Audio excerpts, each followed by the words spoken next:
Entonces, coxidias son también protozoos, ¿ya? Protozoos intestinales, intracelulares, y que tienen importancia recién en los años 80 más o menos, a raíz de la enfermedad del VIH, porque estas coxidias en realidad son parásitos oportunistas, ¿listo? Podemos tenerlos, sin embargo, en pacientes inmunocompetentes pueden ser autolimitados, pueden causar algunas molestias, sin embargo después pueden ser autolimitadas, ¿ya? Pero en pacientes inmunodeprimidos puede causar síntomas severos, sobre todo la presencia de diarreas profusas y también de larga duración, que al paso del tiempo pues van a determinar de que el paciente comience a tener debilidad, enflaquecimiento extremo, ¿no? Deshidratación. Eso es lo que van a causar en estos pacientes. Y sobre todo, como les digo, cobra importancia mucho con los casos de estos pacientes que son infectados con el VIH. Aquí en estos pacientes pues causan esos síntomas de los que les estoy hablando, como la diarrea profusa y de larga duración, y al final estos pacientes entraban a las emergencias o eran hospitalizados. ¿Por qué? Por estos cuadros diarreicos que les producían un gran enflaquecimiento que los llevaba a la caquexia. Prácticamente eran pacientes bastante demasiados, eran enflaquecidos, deshidratados, con anemia, ¿no? Por lo mismo de que se venían en diarrea. Entonces ahí es donde causa o toma importancia, ¿ya? Ahora, no solo los pacientes con VIH son los que van a ser afectados, sino también todos los pacientes inmunodeprimidos. Ahora se ve con mayor frecuencia muchos pacientes que comienzan a tener inmunosupresión, y no porque nacen así, con algún defecto en su inmunidad, sino que también por los tratamientos que reciben los van a inmunodeprimir, ¿no? En este caso serían pacientes también con enfermedades autoinmunes que toman inmunosupresores, pacientes con terapias anticancerosas, con quimioterapia, ¿no? Que también van a ser inmunodeprimidos, o también pacientes trasplantados, ¿no? Que a la larga pues van a llevar un tratamiento inmunosupresor toda su vida para no rechazar el trasplante. Entonces, a todos estos pues, se les ha unado también la importancia de considerar este parásito, en los cuales va a causar una sintomatología más o menos crónica o grave. ¿Listo? Entonces, dentro de las coxidias, estos pertenecen al reino de los protistas, ¿no? Y son un grupo de parásitos protozoos intracelulares, ¿ya? Son intracelulares, y es un tanto engorroso porque la fase de reproducción o el ciclo de reproducción de estos parásitos pues es un tanto complicado, ¿ya? Pero el ciclo de reproducción presenta 3 fases para que lo tengamos en cuenta. Son 3 fases las que va a presentar y tienen una reproducción tanto asexual como sexual. ¿Listo? Y de las 3 fases que van a presentar, primero tenemos la fase de esquizogonia, ¿ya? Luego la fase de gametogonia, que sería la fase sexual, y luego la fase de esporogonia. Esas son las 3 fases que van a presentar en cuanto a su ciclo de vida, de reproducción, ¿ya? Entonces, como les decía, la reproducción va a ser asexual y sexual. ¿Cuáles son estos coxidios intestinales? Pues tenemos 4, ¿ya? Primero, la Isospora belli, tenemos el Cryptosporidium, la Cyclospora cayetanensis, y al final vamos a ver al Sarcocystis. De estos 4, los 3 primeros son monoxénicos, solo necesitan de un hospedero para completar su ciclo de vida. Sin embargo, Sarcocystis es el único de estas coxidias que va a necesitar de 2 hospederos, tanto un hospedero definitivo como un hospedero intermediario. Entonces eso es un heterocénico obligatorio. Necesita de estos 2 hospederos para poder realizar su ciclo. Entonces, Isospora, Cryptosporidium y Cyclospora pues son coxidias monoxénicas. En cambio, Sarcocystis es un heterocénico obligatorio. Necesita de 2 hospederos. Entonces, vamos a hablar de cada una de estas. Empezamos por isospora belli. ¿Qué nos va a producir isospora belli? Una isosporidiosis o una isosporiosis, ¿ya? Entonces es una parasitosis, como les decía, que ha cobrado importancia por ser oportunista, sobre todo en pacientes inmunodeficientes, en los cuales sí puede causar una enfermedad. El agente etiológico de la isosporiosis entonces es la isospora belli, ¿ya? Es un protozoo coccidio monoxénico, ¿no? ¿Dónde es que vive? En el intestino delgado del hombre y que va a presentar una reproducción que ya hemos dicho asexual y sexual. ¿Cuál es la morfología de esa isospora belli? A todas estas cositas las vamos a llamar como ooquistes, ¿ya? Entonces, tenemos que isospora belli, la forma de ooquiste, que es la forma que vamos a ver, es la única forma que vamos a ver, ¿listo? La forma de ooquiste es de forma oval o es de forma elíptica, es como que alargada, ¿ya? De forma elíptica, aproximadamente mide entre 25-30 micras de largo por 12 a 17 micras de ancho, ¿no? Tiene una pared fina y en las heces las vamos a encontrar con un esporoblasto o de repente con dos esporoblastos. Pero después este ooquiste va a tener que madurar.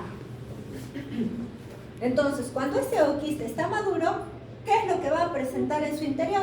Va a presentar dos esporoquistes con 4 esporozoitos en cada uno de estos. ¿Listo? Entonces tenemos que recordar que isosporo belli, la morfología que vamos a ver es un ooquiste.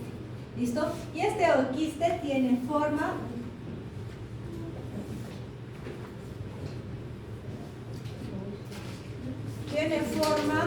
elíptica, ¿ya? Y que al momento de salir con las heces presenta 1 o 2 esporoblastos.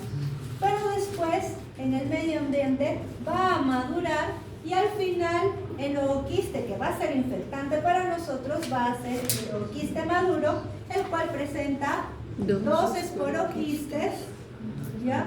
Y 4 esporozoitos en cada uno de estos. Esta al final va a ser la forma infectante.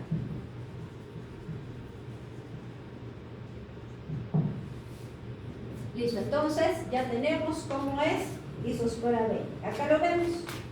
Este es el ooquiste de isospora belli.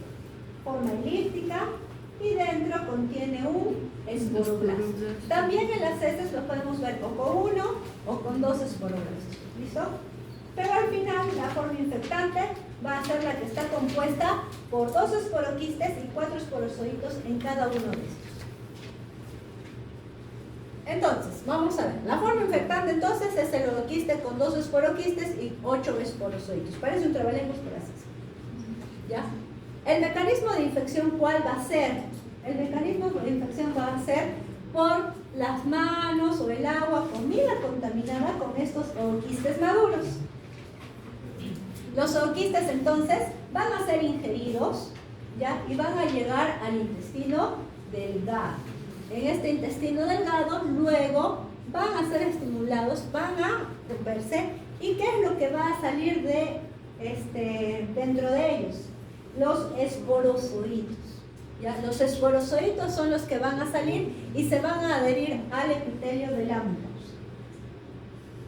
Estos esporozoitos entonces que dijimos que eran intracelulares, todas estas toxinas son intracelulares, ¿no es cierto? Entonces van a invadir a los enterocitos, están en el intestino delgado, van a invadir a los enterocitos. Y estos esporozoitos se reproducen de forma asexual. Entonces, estos esporozoitos van a entrar a los enterocitos, ¿no? Van a ser transformados en ¿qué? En trofozoidos, luego esquizontes inmaduros, luego esquizontes maduros y van a llegar a formar merozoitos. Hasta esa fase va a ser la fase de esquizogonia, que es una fase asexual. ¿Listo? Hasta la formación de estos merozoitos, o también llamados en algunas de estos parásitos merontes, ¿ya? Van a ser la fase de esquizogonia, que es una fase asexual. Luego de que se han formado estos merozoitos luego van a poder seguir otro ciclo, un ciclo sexual. ¿Listo? Y estos merozoitos entonces se pueden transformar en micro y macrogametos, micro y macrogametocitos, ¿no? Y se van a juntar, ¿ya? Se van a juntar y van a formar al cigoto, ¿ya? Este cigoto que van a formar luego va a ser envuelto por una membrana y por eso va a tomar el nombre de ooquiste. ¿Listo? En ese caso, hasta ahí llegaríamos con la fase sexual, que sería la fase de gametogonia. Es la fase sexual. ¿Ya? En el caso de Isospora belli, ya tenemos la fase de esquizogonia, la fase de gametogonia. Entonces, la fase de gametogonia termina en la formación del ooquiste, ¿no es cierto? ¿Y qué contiene este ooquiste? Un esporoblasto. Hasta ahí termina esa fase de gametogonia. Y estos son los ooquistes que van a salir por las heces, ¿ya?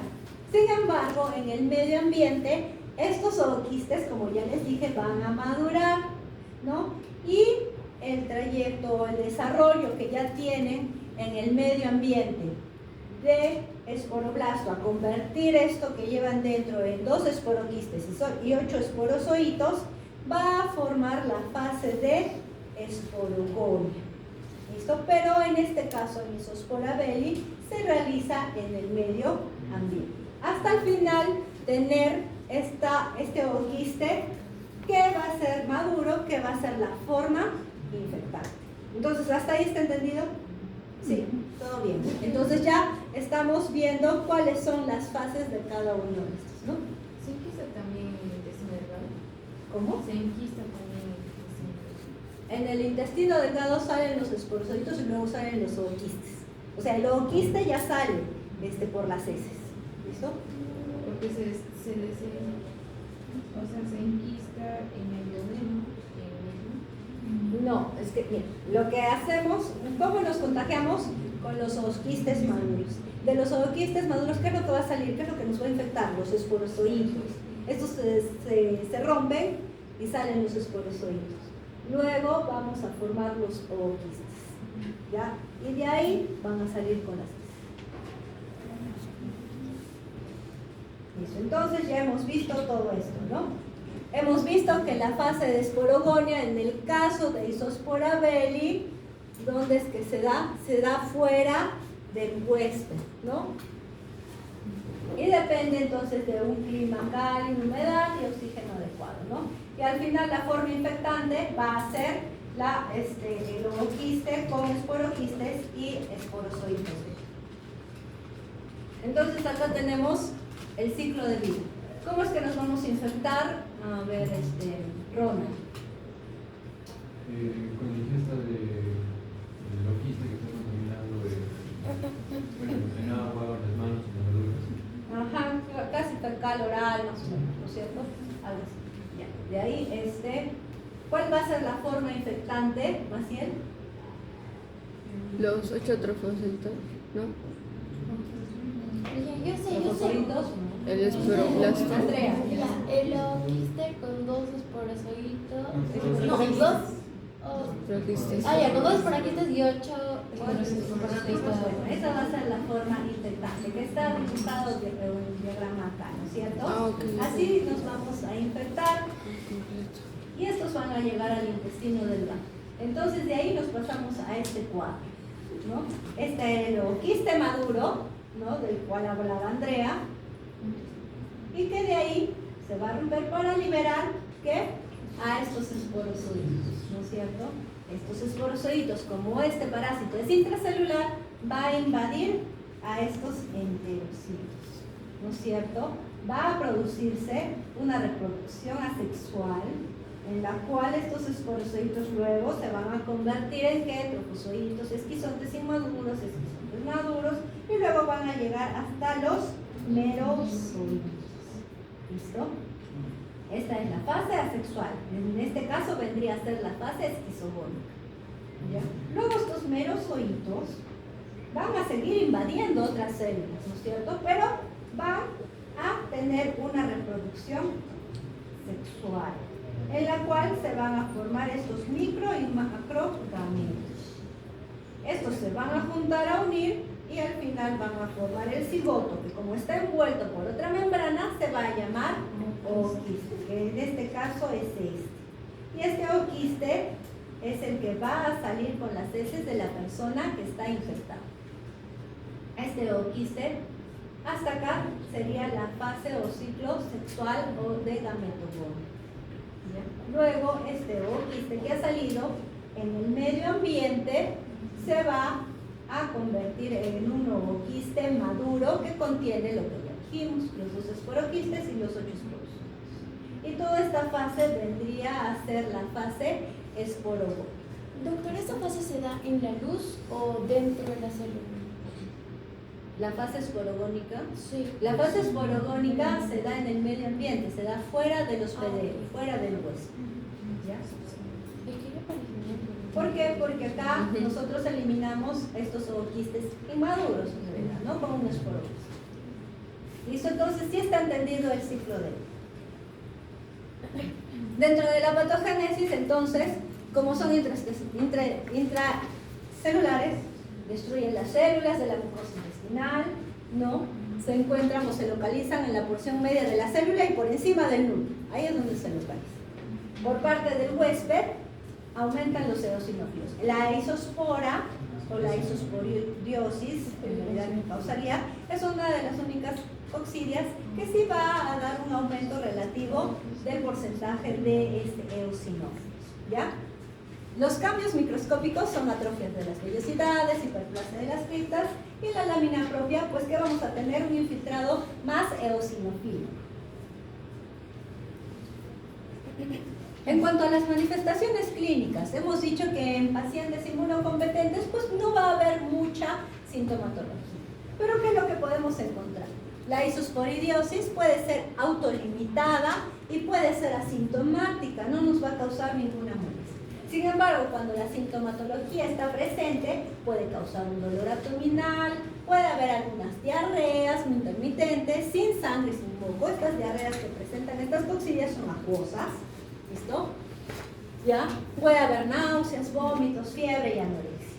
Sin embargo, también, como les decía, es la única protozosis intestinal con esta característica de aumentar, no tanto, pero tener un aumento del porcentaje de eosinófilos. En inmunocomprometidos, ¿ya? Muy relacionado a pacientes con VIH, pero también sabemos que puede ser o puede causar daño en otros pacientes inmunocomprometidos. La sintomatología pues va a ser más intensa y más severa, ¿no? La diarrea es acuosa, ya les he dicho, es acuosa las diarreas que producen estas coccidias, pero son profusas y de duración prolongada, o también tienen frecuencia de recurrencias. Hay dolor abdominal severo, vómito,